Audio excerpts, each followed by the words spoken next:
ప్రోగ్రామ్‌కి నేను అటెండ్ అవ్వలేదు. మా అక్కకి మాత్రమే అప్రోచ్ అయ్యారు వీళ్ళు. సో, తీజ్ ఫెస్టివల్ కోసం అని చెప్పేసి వాళ్ళు రావడంతోని, మా అక్కని అడగడంతోని నా నంబర్ ఇవ్వడం జరిగిందామె. మా బ్రదర్ ఏదైనా గూడా మా బ్రదరే హ్యాండిల్ చేస్తాడు. మా బ్రదరే దీని గురించి మొత్తం మాట్లాడతాడు. ప్రోగ్రామ్స్ గురించి మొత్తం మా బ్రదర్‌కి కాంటాక్ట్ అవ్వండి అన్న విషయంలో నా నంబర్ ఇవ్వడం జరిగింది.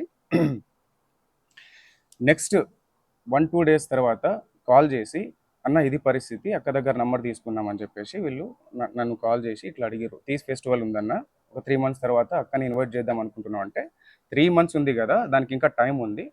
ఆ టైం తర్వాత అప్పుడు చూద్దాంలెండి. కొన్ని ఇంపార్టెంట్ కాల్స్ వస్తుంటాయి, మీటింగ్స్ ఉంటాయి. సో, వాటికి వెళ్ళాల్సొస్తదని" చెప్పేసి నేను చెప్పడం జరిగింది.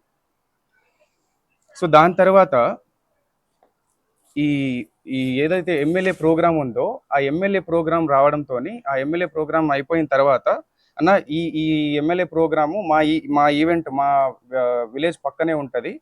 సో, ఆ విలేజ్ పక్కనే మా విలేజ్ ఉంది